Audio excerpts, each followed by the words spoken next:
What I question is, what about the education experience eventually needs to be reimagined? I think one of the things, as we came back from the pandemic, there's a Sonia Renee Taylor quote about normal, and how like you can't go back to normal because normal was racist and all of the things, right? Like we've known for hundreds of years that our system wasn't built for all kids and all types and all backgrounds and all everything. It is not built for all. It is built for some and with a very strategic goal in mind. And that's been hundreds of years. And my favorite thing about leading a K through 12 system, Yes. I love the idea of having our juniors and seniors confronted with the question of who do you want to be or what do you want to do? Totally. And then all of them being able to tap into all the previous years that they lived with us and all the opportunities they had, and them having a menu of options based on the experiences they had. Totally. That takes me to the idea of equity, where we provide kids with as many opportunities as we possibly and humanly can. Yep. So any kiddo in any of our high schools decides to become a nurse, a plumber, an aerospatial engineer, and they say that because somewhere along the way, we provide them with the opportunity to discover something that otherwise they wouldn't have. Yep. That is beautiful. When we think My name is Jen Troy. I am the Associate Chief of Secondary Schools in the Office of Schools. We support, we lead the team of the principal supervisors who support all of the schools, the secondary schools in DPS. We also have the College Ready on Track team, which is a Gates grant funded team that leads equity math work. So really leading for equitable math outcomes for students in our high schools. And then we also have the Emily Griffith Technical College with us on our team too. wow, that's a giant team and responsibility as well. It's such good work. It's really cool work. What is keeping you the busiest these days? Right now, end of year with secondary schools is like the actual busiest. We have really making sure that all of our students are on track to graduate, really getting done what they need to get done, closing all the loops and making sure kids are set up for success, for like post-secondary success. So what are they going to do after high school to lead fulfilling lives? Yeah. And this year, there are going to be thousands of kiddos finishing high school, going into post-secondary, I guess, adventures. Yeah. Many of them will go to college. Some of them will take different routes. Yep. And one of the things I've noticed in your team is that you're definitely focusing heavily in providing all those high schoolers with as many opportunities as they can have access to, so they can see that college is not the only way for you to move forward with a meaningful career and a meaningful life. Yeah, that is something that I think DPS actually does really, really well and better than I've seen a lot of other educational organizations do. Is a lot pick one, like it's all college, it's all this, it's all that. And DPS provides lots of different avenues for our students to really explore what they're passionate about, what they're excited about, what they want to do, what's going to set them up for the life they want to lead past high school. And it looks anything from trades. We have a robust trades program and CTE work. We have, college. We have some students who stay for a 5th and 6th year of like essentially high school to get college credits. That's funded for them. And so we have a lot of different avenues. Some students choose the military, some choose to go right into work. And it's really about helping students explore what they love and what they want to do and be. And I love that you have a very colorful description of what the future might look like for the kids, because in your capacity, you are in a way perhaps removed from what the kiddos' day-to-day life is, because you are so immersed in the leadership development and the support of the principals, the assistant principals, the collaborative directors that are helping the high schools as well. So just listening to you talk about the kids in that way, it makes me just very grateful just to see that somebody with such an incredible leadership responsibility can still see the kids for the opportunities they have in the future. I think that's what somebody a few weeks ago, I was at a conference and someone was like, wow, you're still really excited about the work. And I'm like, what excites me is really, it's the kids. Like they are to me, they are the hopes and dreams of our future, right? And so making sure that they have the opportunities they want and need to me is like very bucket filling. So my job from the leadership lens is like, how do we set up schools, classrooms, environments, communities that our students feel seen, welcomed, valued, and pushed to be their best self, whoever they determine that to be. And like, our students are it. They are literally my hope for our future of being able to drive the change we hope to see in the world and in our country. Amen. I am curious to hear and to learn about your story and how, what kind of lived experiences or what kind of motivations you have had throughout your life that have made you be so passionate about what you're doing now. I wonder if you can share some of that. Yeah, definitely. I'm actually from Colorado. I'm born and raised in Colorado. My parents are from New York City. So my mom's from the Bronx and my dad's from Brooklyn. And they left the city and went straight to the mountains. And I left the mountains and went straight to the city. It was a small town with a singular type of people that I didn't feel like I fit. It was a very white town, a very Christian town. It was primarily like Baptists and Mormons. And I was like one of a small handful, maybe 4 or 5 Jewish families there. And it just never felt like I fit. It was never my space. It was never my place. For a lot of different reasons. And though I thought I belonged in a big city, what I realized when I left is that I had a lot to learn and a lot to experience about how the world outside of a small, very singular story white town looks like and experiences. So I went from the mountains of Colorado to Boulder for 4 years for CU. And then 2 weeks after I graduated, I moved to New York City. We were going on vacation to visit my family, and I took a couple of extra duffel bags, and I stayed and I taught, and I started the New York City Teaching Fellows.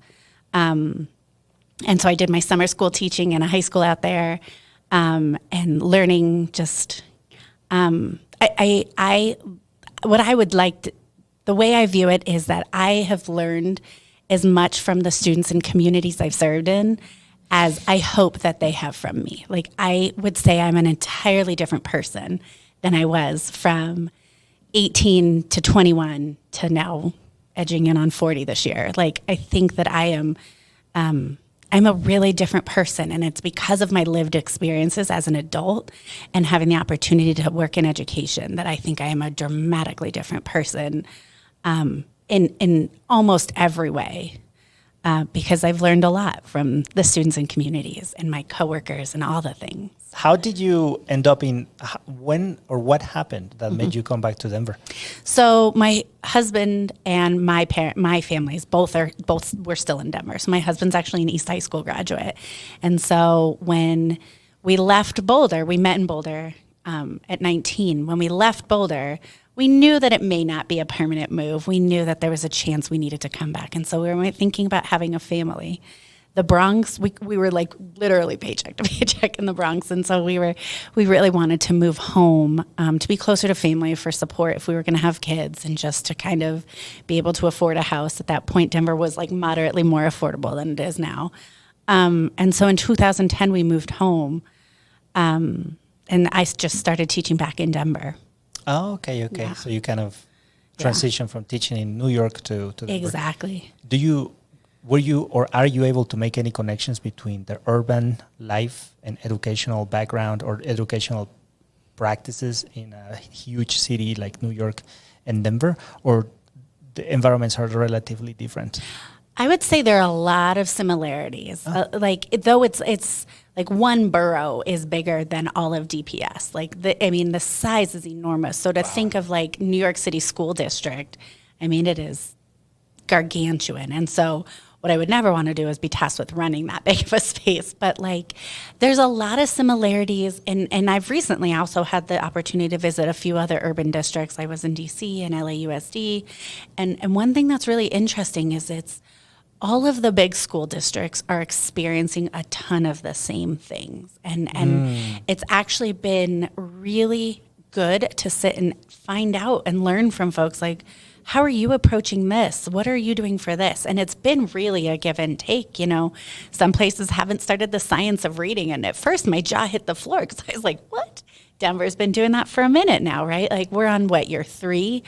But some places haven't done that, but then they're ahead of us in other things. Like in LAUSD, we saw like their equivalent of like their Black Excellence work, what their college and career pathways looks like. Like there's a ton of different opportunities. It's something that I think in education we actually don't do enough, is share across the difference, because we make assumptions that size is different, demographics are different, this is different. But really, declining enrollment is a thing across all big cities. There's lots of different things, how we're serving our students with IEPs or our multilingual learners. Like, we're all having the same conversations, and it is going to really benefit kids if we can just all start having the conversation kind of together. And there was a lot that I was just able to immediately pick up and transfer when I moved from New York to Denver. Different kids, like in the Bronx, students from different countries than we see here. Like I had a lot of Dominican students, Haitian, Puerto Rican, Cuban, right? Like different, because we're in a different side of kind of the country. So where access points are and whatever, but the students are students. And ways to support them can still be shared, I think. I think that there's not a single story, but there's still enough similarities to like learn as a launch pad, I think. When we talk about leadership in this sense and the way we humanize the work, how do you fit the definition of equity? And how do you define equity within this context of leadership and in the communities we serve? Yep. I think at its most basic core, right? Equity is ensuring everybody has what they need to be successful, right? That's going to look different in a lot of different ways. And equity at its core is listening and finding out what that is. Like, I think a lot of times we make assumption that equity is me giving you what I think you need versus me finding out what you need and how I can support, right? Like, even if you take, we've taken attendance work, right? We have challenges with attendance right now, post-pandemic and post-COVID. Assuming that we know what all kids need in order to get here is not the right way to approach it, right? I need to find out, hey, what's keeping you from coming to school, or what's keeping you from bringing your kids to school, or your kid getting to school? What is it? Because I think what we allow to happen is either assumptions or barriers to maintain, right? Like, assumptions are very dangerous, and barriers, we've got to help. Like, that is part of our job, is to help, not necessarily be the one to break down the barriers, but find the barriers so that we can support breaking them down. Because I think my best hope around equity, and what my definition of equity is, everybody can achieve the life they want to lead.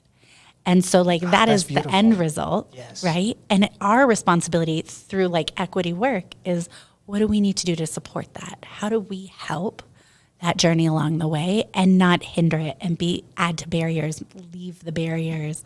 How do we help to remove barriers?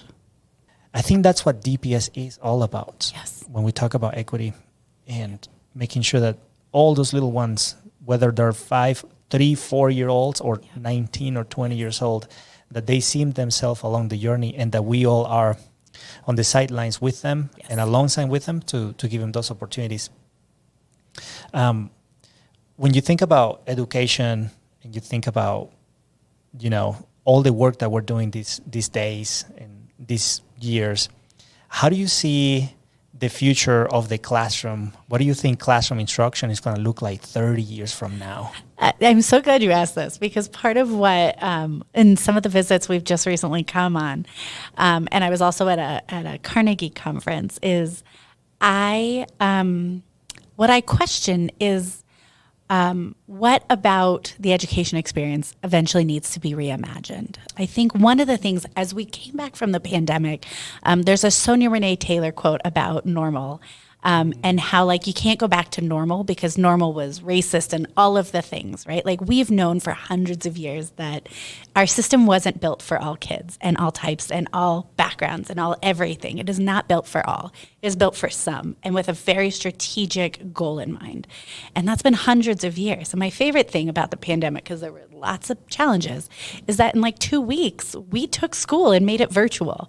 We learned all these new things. We did something that we never, short of being forced, would have done or wouldn't have for a very long time. And even imagined. Totally. It was wild. And it was like we shut down and we reopened as something completely different with devices and wireless boosters and all the things to make it work. And I was like, yes, this, like, it gave me, through all that awfulness, it gave me so much hope about what's possible. My best hope is that we're not forced. It's that we do it because we know we need to and we figure out how to do it, right? And so I think there's something around reimagining education and its relevance and what truly sets students up for post-secondary readiness, right? Is it, especially because, secondary is my space, is like, what does seat time mean? What is the value of seat time? Is it just to check a box and say, I sat here for this many hours, but I really didn't get a lot out of it? Or this didn't meet my learning needs, or I needed an experience of this, or I want to pursue this passion. I would like to go work in the community to both learn what you love and what you don't love. I mean, I thought maybe I was going to be an engineer in high school, and I did a summer internship, and I was like, whoop, I'm never doing that. Wasn't my thing. Even though my dad was an engineer and was like, you're going to be an engineer. I was like, Nope. Not for me. I didn't like it. And so I think the experience is what gets graduation competencies, what, like, reimagining what's possible and what learning can and should look like, because there's very few moments in life when I sit and take a test or, right? I need to know, like, these are, I call them, it's like a creating conditions. What conditions do students need to experience and do we need to create for students so that they are successful in post-secondary readiness, right? And so some of it is like, they've got to be excellent readers and writers and speakers and thinkers, and they've got to be strong with math skills and have strong math background. And is the only way you can experience that sitting in a classroom? Or is it I learn and then I go have this internship and I apply it? Or I go see where math lives and breathes in the world, in jobs, in fields, right? Because then when we take it back, it feels relevant, right? And so how is potentially elementary the creating strong foundations? The middle school is beginning to explore passions. And then high school is like taking those things and saying, like, what do I want to do when I grow up? What is my best hope for me? And how do I begin to explore it and continue building on this amazing base of knowledge that they've gotten to be able to springboard into careers and futures and life beyond? That idea of base of knowledge and multiple experiences, I love the idea of, especially we leading a K through 12 system, Yes. I love the idea of having our juniors and seniors confronted with the question of who do you want to be or what do you want to do? Totally. And then all of them being able to tap into all the previous years that they lived with us and all the opportunities they had, Yes. and them having a menu of options based on the experiences they had. Totally. That takes me to the idea of equity, where we provide kids with as many opportunities as we possibly Totally. and humanly can. Yep. So any kiddo in any of our high schools decides to become a nurse, a plumber, an aerospatial engineer, and they say that because somewhere along the way, we provide them with the opportunity to discover something that otherwise they wouldn't have. Yep. That is beautiful. When we think of equity, I think of our duty to provide our kids with all those opportunities. Yes. Thinking, reimagining the learning experiences beyond the classroom. Totally. And having the conditions set so that they are successful in those learning experiences and then beyond them once they pick what they want to do, right? Like, those conditions really matter. When we think of what sets you up for success, often the conditions that you're in are a huge determinant if you will be successful. And so how do we make sure that our job, that we really spend time creating those conditions so that students truly do have this, like, springboard into anything and everything they could possibly imagine, versus saying, like, I'm going to do this because my parents do or my dad does it. Like, that's great if that is your dream and you want to do that. But if you're doing it because you haven't had this opportunity to explore, right? Like, I might have gone into engineering school because my dad was an engineer and I wanted to, like, that's cool. And he's great at math. I was great at math. Like, it felt like this fit. And had I not had that internship, I might have pursued it in a way that, like, I'm really glad I didn't. That wasn't what I wanted to do. And that access to learn that is critical. Yeah. That exposure. That exposure, especially understanding that the communities we serve by default or by virtue of their own histories, don't have access to many of the things that we Right. provide them here at school. Totally. Yeah, thinking of education or the classroom 30 years from now, I engage on those kind of ideas. Yeah. And I don't know, are you familiar with Chat GPT? Yes. Oh my gosh, I'm so fascinated. That thing is like, crazy. this is going to make the world wild. It's going to take over in many ways. And I am thinking of the role of artificial general intelligence and Chat GPT and all those models of language, how they are going to invade the classroom and, well, everything we do, honestly. And it just makes me think of the role of the teacher 30 years from now, when there is an artificial intelligence model that can monitor kids' neurosyntactic connections as they identify shapes and colors and learn how to read.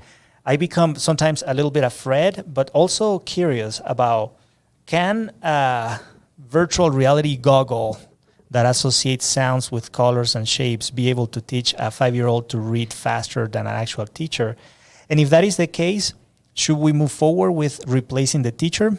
And if so, how can we open space in the classroom to facilitate the human connection that kids wouldn't get because they are being taught by a robot, by an algorithm? I feel strongly that we might be moving towards that direction, and I just want to always make people cautious and aware of how vital it is to continue developing the human connections in our kids, even though there might be an artificial intelligence model that can do the teaching side of the job better. I mean, I think what's super critical is, like, how does the role of teacher as the holder of all knowledge, which we need to get out of anyways, because what we really want students is, we want students to be the dialogue. We want teachers to set them up and the facilitator and the little put your little bubbles in here. But really, how do we get students really being lead learners and teachers facilitator? Because my biggest fear is artificial intelligence could really challenge there's artificial intelligence and all the Chat GPT and all that stuff. But really, the other thing we see that requires you to be successful, or that is required in order to be successful in a career, is those, they've been called soft skills, whatever you want to call them, the communication, collaboration, connectivity, the human-centered work. And we desperately need our teachers to continue doing that. No computer is ever going to be able to do that and replace a human. And so that to me is how does the role change that leverages artificial intelligence to say, a computer arguably probably knows the right answer, especially faster than Jen Troy ever would. But what Jen Troy can do that no computer will ever be able to do is build relationships and connection and collaborate. And so how do we use it as a tool instead of as a replacement? Yeah. Oh my God. Yes. I love that. Yeah. Humans are irreplaceable to me. And that could just be my bias towards people and relationships and who I am and how I live. But there's just not a world in which I see teachers ever being replaced. The role may shift, but we will always need the human connection, because we are humans, right? We're never going to all of a sudden turn into robots too. The human connection is a basic need.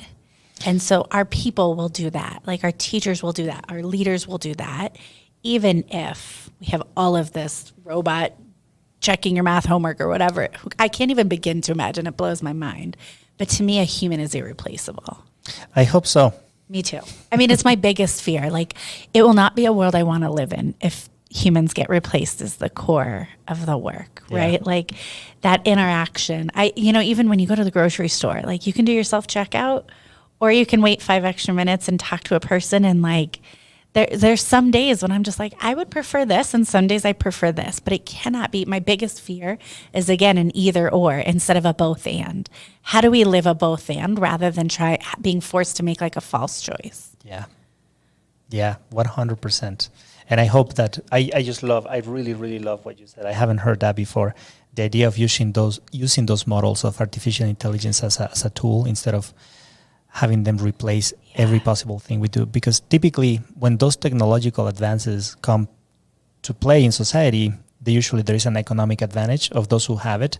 So they use it to get that advantage, and they replace the human. Totally. And I even think like we all drive cars, right? Like this idea of self-driving cars. I think the world is probably a safer place when I start driving a self-driving car, right? Like that's fair, but I will still own a car. The world is arguably going to be much safer. If you ask my husband, he'll tell you that too. The world is much safer, especially if I'm commuting in traffic. So there are things that like, again, it's a tool. Yeah. It's not a replacement for me actually still being behind the wheel and paying attention and doing the things, right? And so I think, again, my hope is that it can be a both and, not an either or. That's my biggest fear is either ors never lead us down anyone's. I mean, if you ask me, like the challenges our world and our country faces is because we act like things are either this or this. Either you agree with me or you agree with me. And there's no middle or no ability to hold two polarities to be true. And it's hard. That's really hard. That worries me. To be honest with you, that worries me more than artificial intelligence itself is the fact that, especially here in the U.S., I live that in Venezuela, by the way. I'm from Venezuela, and I live that radicalization of ideologies that make us hate each other in a sad way because families hate each other. That worries me more because we as human beings, we try to put ourselves on each side of the argument with the hope that we can win the argument instead of trying to understand those who think different than me. And when you try to integrate different perspective or different points, you really look like an outlier, like somebody who doesn't fit. And therefore, sometimes you get dismissed or you don't, it is difficult for you to find your own identity when you don't follow the common narrative. Yeah. And that's a big danger as well. I mean, I think that is one of the biggest challenges that we're going to continue to face for at least the next 10 years is like everything lives in polarities and everything is either you're in this camp or you're this camp. And like it's the reason we can't move literally anything forward. And we've got to at some point figure out how do we come together as like humans for the best of humanity and a path forward versus like the hate, like the polarities causes actually like you mentioned, like hatred and disruption and broken relationships and all the things. And it's just like at our core, humans need those relationships and you just watch it fuel on both, like it just, you've got to pick a side versus like, why do I have to pick a side? Mm-hmm. Like I actually think there's a third way and how do we get closer to finding third ways more regularly than saying like, it's either this or this. Yeah. I'm right, you're wrong. I'm right, you're wrong, or it's my way or your. Right. And that's one of the things that I am very grateful of being an immigrant because I grew up in a different, in a way, in a different world, in a different context. So when I came to the U.S., I had already a set of values and a set of lived experiences that allow me to add color or to add flavor to the conversation. Because precisely that, because of who I am and what I bring. Yep. But sometimes it is difficult for me to insert myself on any space where there's only two options. Totally. Because I see the value in both, and sometimes I don't see value in either. It just depends on what we're talking about and how can we move forward. Yes. And the most convenient thing to do is to self-censor and not say anything. I know. Because you don't, well, I don't enjoy the debate fighting with people. I know. I like to see how you think different than me and maybe ask you questions and tell you I disagree. But my point is never to win. Yeah. Or my point is never to be like, you're wrong. Right. Or you're a bad person. My point is always to be, thank you for, I want to be enriched by the way you see the world in a way that is different than mine. But every day I see less and less spaces like that for different ideas to manifest and to hash themselves out. And less willingness to dig into those, right? Like those are not easy conversations. I think, my dad passed away last year. And one of the things, our biggest tension was we were very different, like politically and all the things. And we would just go head to head about things. And people would just our family would just watch us kind of like this. Like, who's going to come out of this? What's going to happen? And there would be times when we'd come out and get to no resolution or no, but we both learned from the conversation perspective. And my dad, my family, they were immigrants into the U.S. long time ago now, but when they left Europe for bad conditions, right? And so there was, for Jews, right? And so there's a lot, my dad brings that perspective, and growing up, struggling in New York City perspective. And so like sharing the different perspectives, I learned a lot from him. Did I ever really agree with him? Not usually, but I learned a lot about like where he would come from and how he interpreted the world and how he held on to things or experienced things. And so I just think like, again, back to the beginning of the conversation around those learning experiences, like the goal doesn't always need to be to agree. Ideally, we could get to some sort of consensus more frequently, but the goal is to learn from each other and figure out like what is the best path forward that takes into the account of others. Now, do I have like things that I'm like, morally, I believe this? Absolutely. And do I have hard lines? But I think if there's no compromise in anything, it's about figuring out what can we compromise and what can't we, and what are misunderstandings and misconceptions. Like a misconception is, in order for you to have more, I have to have less. No, right? And so we've got to be able to again learn and be open to learning and hearing. Like, no, that's not actually the truth. But what we have is like the fueling of, I call it like fear mongering, right? Like this like fueling of like who's to blame, what's at stake for me personally. And when I think what I have is attacked, then I grab onto it and I won't listen to anything else. And there's like fear and there's all the things. But really it's about like, how do you listen and hear what's truthful messaging? Because that's another part of this is right. But being willing to learn and hear other perspectives is like a critical, like I want our students to be able to take in information literally from every side and be able to make their own decision from it, not feel like I got to pick this one, that one. It's like, cool, what do you make of all of this information? And now where do you stand? What do you believe? What do you want to do? What does this mean? Right? Like that is our best hope for our kids, is to be able to do things like that and make sense of arguably skewed information from every direction, right? There is another topic that I wonder if we can get into a little bit. I am very conflicted about this one because I see the benefits and the detriments to the idea of standardized assessments. Yeah. And how having a standardized assessment bar that measures the performance of our kids in our society actually allows the society to have a standard for quality. Yeah. So, for example, when I became a principal, I needed to pass a test, a rigorous test, and the plumber that I will need at my house, or the electrician, or the doctor, the surgeon, the person that changed the oil in my car, every single one of them had to pass a standardized assessment that qualifies them to be useful in a society that is effective, I would say. Yep. Coming from Venezuela, a country that unfortunately is in ruins, I can see precisely one of the factors that contribute to my home country to be in so much trouble is the fact that there is not a bar, there is not a standard for what the quality of living is, even for the quality of human interactions. Yeah. So I always fear the fact that if we remove every possible measurement of standardized performance, we risk losing what high quality is. But at the same time, I know that the conditions that our kids live in and the realities that many of them face are not the priority for them to succeed in front of a standardized assessment. So I am very troubled entertaining those two ideas because I don't know how to move forward. Yeah, I think there's a couple of things. My first thought when you first started talking about it is the danger of a standardized test is that we use it to define people, right? Like you are this or you are that. You achieve in math or you don't. Rather than using it as a snapshot to say, what can you do? What do you still need to work on?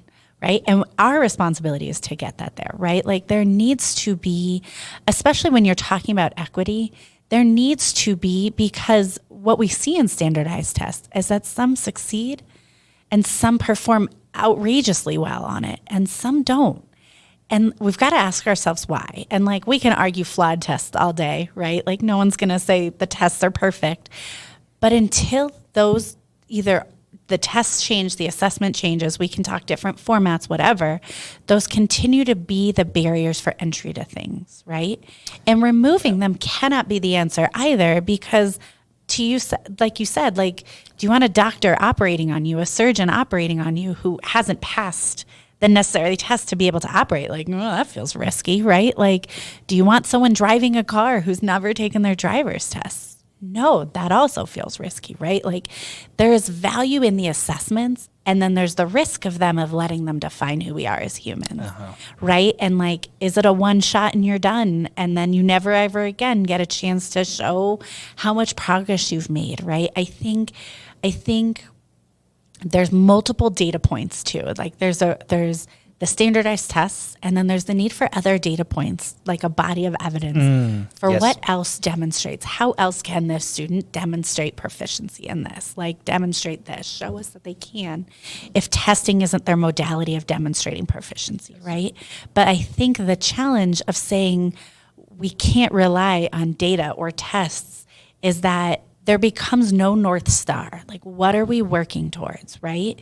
And if we truly believe that all students can, and our job is to support that, we know there are challenges and things that stand in the way. And again, how do we start to help remove those barriers and engage the community to remove and move those barriers so that all students can, because they deserve that opportunity, right? And I think that that's like, standardized tests are hard. Like, I was a fifth grade teacher. I taught standardized, like I've taught 2 standardized tests, and I've also taught towards them or whatever. And I've looked at data and had to make decisions about how to best support kids. And I think it's not just about the test, it's what we do with it. And it's about how we talk to kids about the data. This isn't who you are. This is how you're doing right now. And how do we continue getting better, right? Like, our job as educators is to really, make sure that we're constantly pushing to growth, right? That the absolute number really matters. But if you were here and then you're here the next time you take it, that's amazing. Let's celebrate it and say, look at all your hard work and how much growth you've shown. Keep it up. Let's keep doing this together, right? It's when we use it as this like shunning device or this metric that feels punitive. It can't be punitive. But the reality is our world lives in tests because there are barrier, there's a standard of excellence, right? A standard that says you are prepared to do this next thing. That was very revealing to me, just to hear what you said about not letting the standardized assessment define you. Yeah. Because many of our kids starting in 3rd grade, all they hear in 3rd grade, in 4th grade, in 5th grade, in 6th grade, and all the way through high school is that, oh, you're not enough. Nope, you didn't get it. Okay, one more year. And then by the time they take the standardized assessment for the 7th time, they're like, who cares? I am really not good enough for this. Right. I'm never going to do well because I never did well last year, the year before, and the year before that. So one of the ideas that I've been entertaining lately about standardized assessment is going back to the concept of opportunity. And the more opportunities we provide our kids, the more likely they are to discover who they want to be and what they want to become. And I think our wisdom should move towards helping the kid find out what they want to be and provide them with an assessment or an opportunity for them to gauge their progress toward their vocation, towards what you want to be. If you're going to be a chef, if you're going to be a professional athlete or a paleontologist or a lawyer, I would like to expose you to an assessment or to something that measure your progress towards your passion instead of your progress towards something you have to comply to or with. And I think that might be, I guess, a more equitable approach towards standardized assessment, where we measure in our kids what they want to be measured or in relationship to their passions.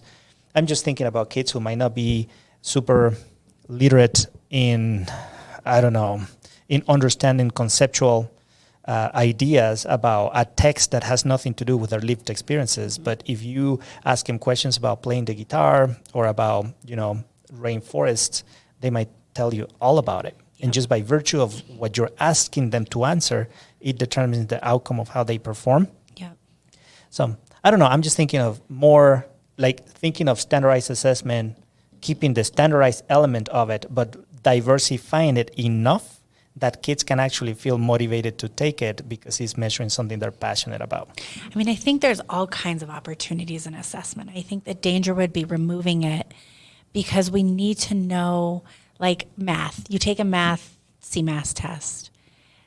The definition, like if you don't do well on it, what we tend to hear is, I'm not good at math, or this student's not good at math, versus they're not great yet, or they're missing this now, but yet, right? Like, how do we couch it in opportunity and future, like, belief of, like, I'm not good at this yet, right? Like, they're again, this job, new first year in this job, like, I'm not great at this yet. Will I be great? Gosh, I hope so. And I'm going to choose to believe that I'm going to learn and grow and do. Right. And so I think there's so much opportunity to say, I grow into things. I get better. I learn every day, and I can, versus they don't. When I first started teaching in the Bronx, the standardized tests were largely the determinant if you went to that next grade. Okay. And my first year teaching, I got a class of students who a lot of them were repeating fifth grade because they didn't do well last year. And I was like, I will be damned if they don't go to the next grade. Like, our goal is all of my students, our whole class, will be going to sixth grade. There is not one chance that we're leaving anyone behind. And we built a community around, like, learning together, growth together. You're a strong math student. You're sitting with someone who's still working on it, and you are helping them learn, and you are learning with them. And, like, the mentality of, like, by this one number, their life is determined, right? And, like, gosh, that was dangerous. And so I was like, no way, not my 32, right? Like, this class, I had no idea what I was doing, full on no idea. And yet every student passed that test that year, because I shut my door, and we learned, and we taught, and we did all the things because we were not going to leave anyone back in fifth grade for another time. And that was just like, it went against everything. I knew nothing about teaching. It went against everything I believed in to let that number determine they cannot. And so we weren't going to let that stand in our way. We were going to move that number. And that's what we did. It was not easy. I cried a lot. They cried a lot too, I feel like. And we made it, right? And I think that belief, like, I believed all of my students can and deserve to be able to, right? And that was my job. I had one job. I had 32 fifth graders, and that was my job. Get there. Of course. There's another topic. I don't know if you want to get into it or not, but let's do it. I am very troubled since the shooting at East High School happened, and nationwide it continues to happen. You know, we were very unfortunate to witness that as a district, but it happens in Texas, happens here, happens there. And as a leader, I don't think I've told you this, but I am a dad in my own school. I have my two sons come to my school. I love that. And I was a teacher at Lincoln High School, so many of my students at Lincoln 10 years ago now bring their kids to my school. Oh, that's beautiful. So when I think of my community, I really think as a community. I really think as a family. Like, I saw my kids in high school. Now they come all grown-ups to offer their kids to my institution. Yes. Oh, that trust. I cannot imagine how I would respond to any threat to my community.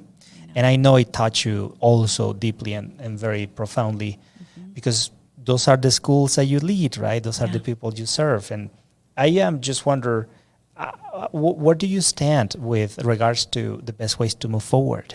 Because it's so complex. Yeah, I think for, like, it is heart-wrenching and heartbreaking and all the things, because I think as a parent too, and as someone who's worked in schools and support schools and all the things, like, schools should be safe, right? Schools should be safe places, as should all the other places that all of these things are happening. And it's heartbreaking because I think so often it's like, it happens in a grocery store, make the grocery store safer. It happens this place, make this place safer. It happens in schools, make the school safer. And I think what's so hard is that I don't think if you make one place safer, that that's ever going to solve the problem. Amen. And I think that is, like, do we absolutely need to make sure there is an amazingly strong safety plan for every school? No question. I think, though, my personal belief on it is that it is, like, if we don't face this as communities and we don't engage literally everybody, there is no solution yet. Like there isn't a way out and through this because there's so many different contributing factors that we need to be able to collectively come together and put aside, again, politics, put aside, like our babies are dying, are killing each other, are getting killed. Like there's nothing more heartbreaking than that. I send my kids to school every day, and I have an ECE 3 student. She'll be an ECE 4 next year, and he's in 2nd grade going into 3rd grade next year. And like, I know my kids are doing lockdown drills, and I know that, like, I have done them from a teacher and I've done them from a leader. It is the first time having the conversations at home with my own kid, being like, you keep your mouth shut, you listen to your teacher, you follow directions, don't get scared, but just follow directions, right? And the realities of that are heartbreaking. Like that is the norm in schools across the country. Is our students go to school to learn, not to crawl under a desk or get away from a window or whatever. And it's heartbreaking. It's truly devastating. And the solution has to be a communal solution. We can do our part in our schools, locks, communication, all the different things, SROs if we choose, whatever. But like those give the illusion of safety. It doesn't guarantee safety. What will guarantee safety is when we have robust mental health supports in our community, when we have figured out gun stuff, when we, I just learned that it is not a law that you have to keep your gun locked up in a safe.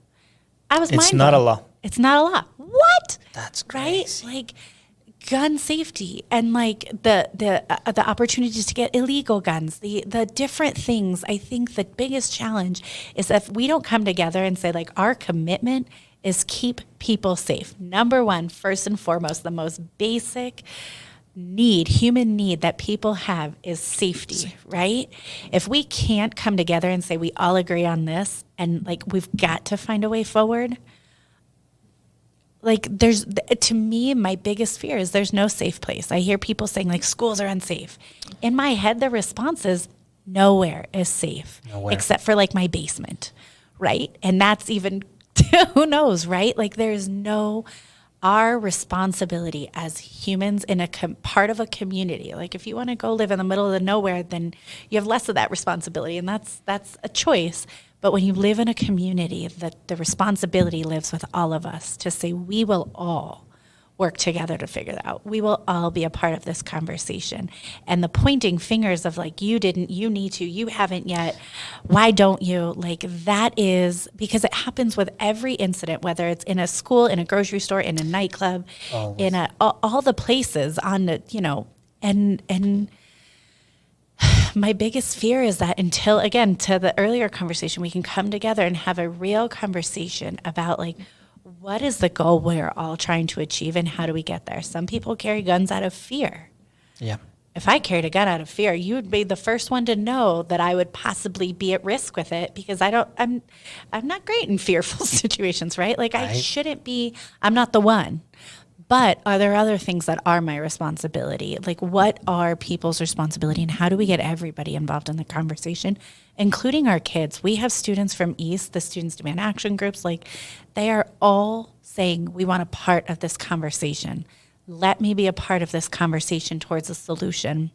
We've got to pull them in because they live it, right? Our kids live it. And so the solutions can't be built without them. But we've got to, it's the hardest one. It's the hardest one. I agree. Also, I might be wrong, and anybody watching or listening I would love for you to give me your idea as well.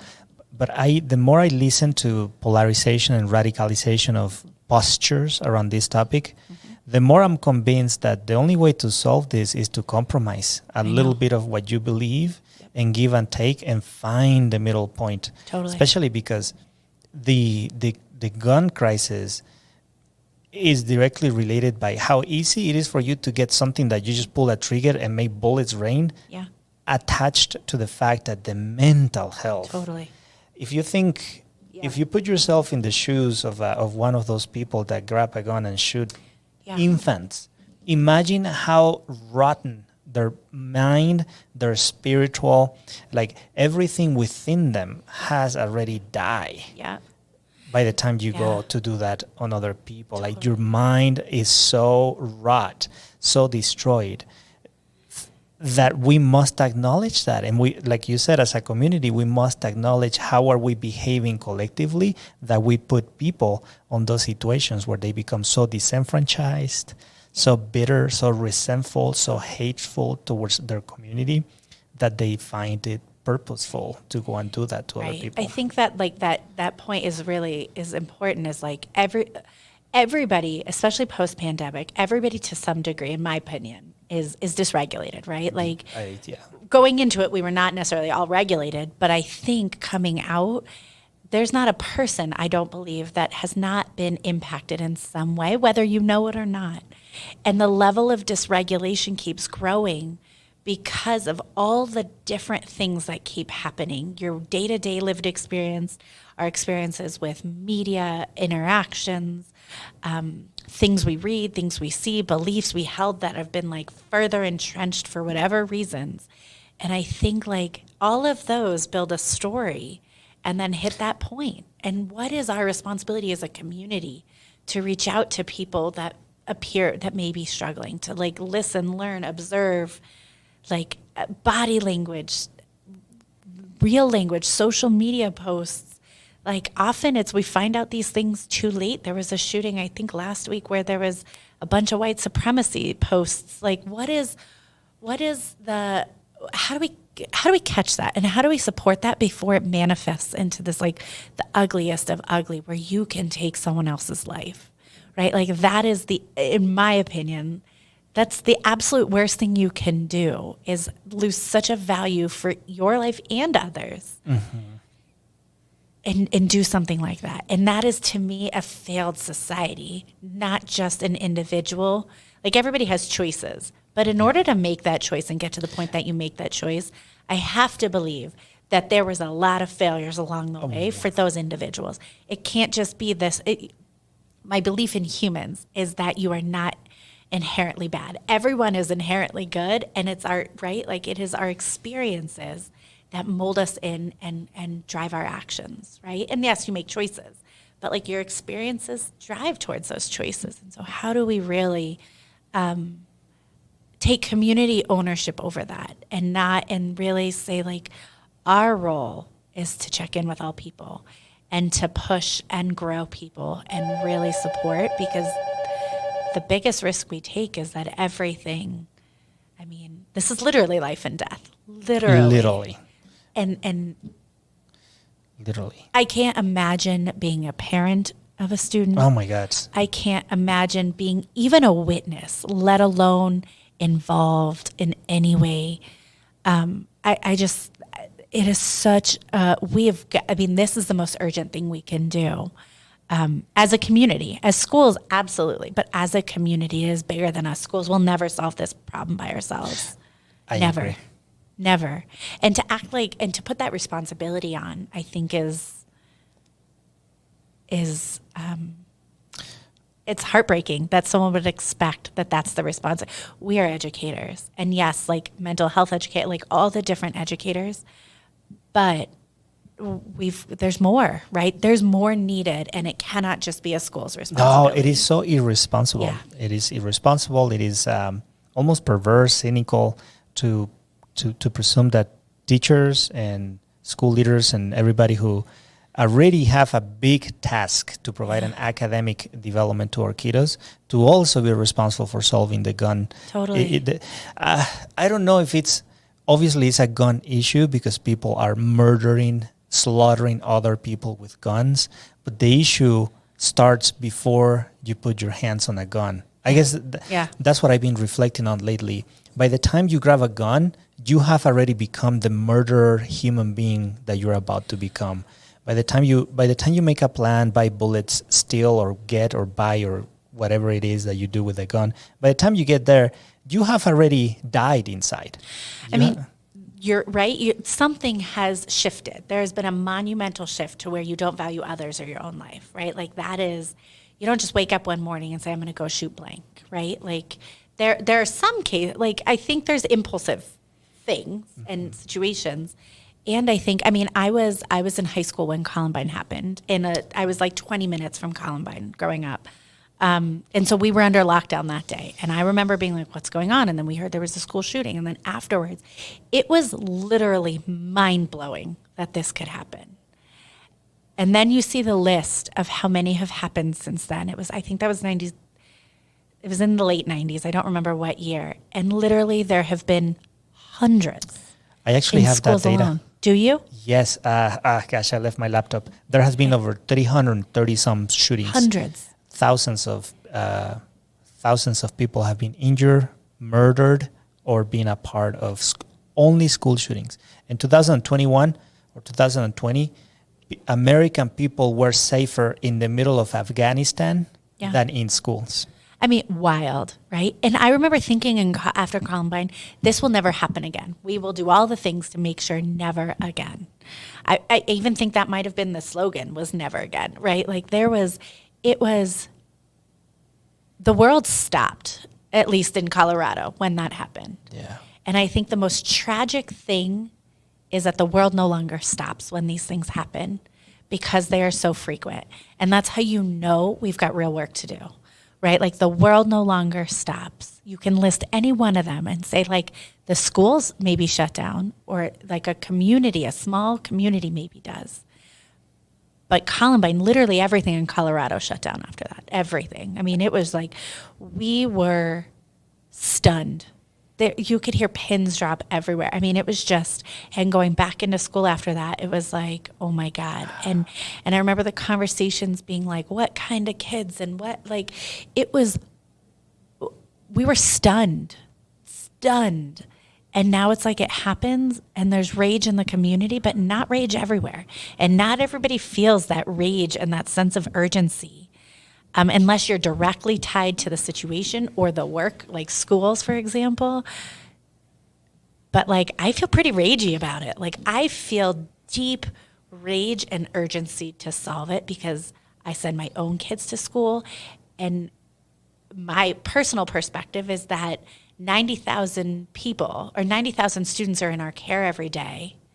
And in my care every day, by nature of my job, and they're trusting us with their kids, we've got to do better. The community has to do better. I just feel very ragey that everybody isn't like, stop, hold the phones. Everybody needs to fix this. That's my worry. Is that the more and more it happens, we become more and more calloused. Yeah. So it's like, okay, it happens again. We don't even look at the news. Like we just hear it happen. And then little by little, we just reduce, then we narrow our awareness or our worry. So the day will come where we're just happy that it didn't happen to us, even though somebody next to us dropped dead. Because I mean, how many times do you hear people say, I don't watch the news, it's depressing? yeah, It's like, then that means it's time to make change, right? Then period, end of story. If it is depressing, what are we doing about it? Because that's real. It is depressing, and it should be depressing because the state is depressing right now. The state of the state and the country and the world, it's scary and sad. And so like if we can't face that truth and that news, that to me has to be people's impetus to light that fuse and light that fire and want to make change. Because otherwise it's going to just continue. yeah. And it's privilege. Frankly, it's privilege to be able to opt out of watching the news. It's privilege. Some communities get no opt-outs. Nope. Right? And the fact that folks can and just turn it off. Or, no, I didn't see it today. I didn't check my social media. I didn't watch the news. I didn't read whatever. That's privilege. And that is not equity either. That is, right? Some communities never get to unsee it, never get to stop experience it. Hearing gunshots, losing kids in the communities. Like, we have to do better. That is our full-on responsibility. Yeah. Full on. And it's everybody's. Whether you live in the community or not, it is your responsibility. I do agree.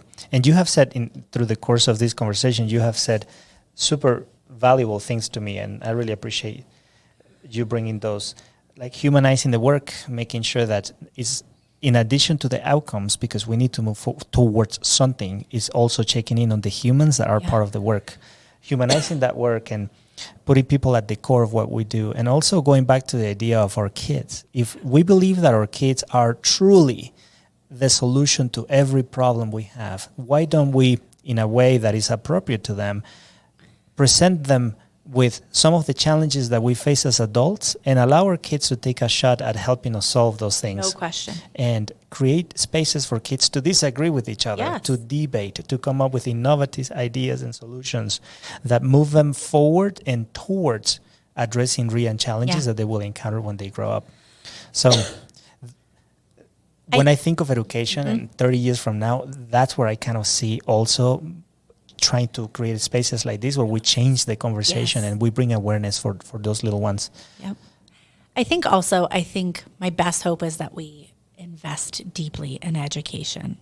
I think that's especially like a Colorado issue, but like we as a community need to invest, right? Financially, time, emotionally, like we've got to really invest because I think the future of education as it currently stands, as just like educators do the things and parents send their kids to schools and you get what money you get. And I think there's like an investment in our kids that needs to come in all the ways. Because that's the future of it too, right? Like invest in whatever way is possible, but we've got to put our money where our mouth is. If they are our future, we got to do it. Everybody's got to be all in on this. Yes. What gives you hope as you work with all the leaders and you're so passionate about serving our communities? And when you look at the future, what gives you hope? I love to be in schools. Every day, anytime I'm in a school and see kids and the smiles and the laughter and the learning and the engagement, I love it. That gives me a lot of hope. I like to say that I'm an optimist at heart. And the result is my heart breaks a lot, right? Like I find that is just my lived experiences. I have lots of broken hearts in lots of different ways for lots of different reasons, but I'm an optimist because I believe that great things are possible. I believe in our kids. I believe in our educators. I believe in our society that eventually we can learn to do the right thing. I think change is painfully slow. But what gives me hope is that we have seen change and we continue to see change. Is it as monumental as I would like? No. But I think showing humans we can change and that change is okay and good and has led to progress. We've got to keep doing that. And we've got to really dig in and start digging deep and saying let's make that real progress, because that taking an optimistic view of the world and our country and our city is critical to believing we can. Otherwise, it'd be a scary thing to raise kids, right? To just raise them and say it's always going to be what it's always going to be. No one wants to do that. I know. What gives me hope is that I look our kids in the face. I look every student in the face and see the smiles and the excitement and the enthusiasm. And we've got to keep that light going when they're babies and young, I have elementary age kids. My kid loves coming home and telling me what he did in math class. Yes. Tilly loves telling me what pretend play she did for, she's got this great imagination. How do we foster that through life of this excitement about learning? Because that's going to just propel, right? And that gives me so much hope to say we're trying. We're making progress, and it's slow and steady, and it's hard. But we're the goal is progress, not perfection. Yes. The goal is movement. I see myself in that answer. I don't think I could have said it better. Seeing the kiddos and Beautiful. And having adults around them that can instill that spark, that can challenge them, that can encourage them. Love and believe in them. Yes. Yeah.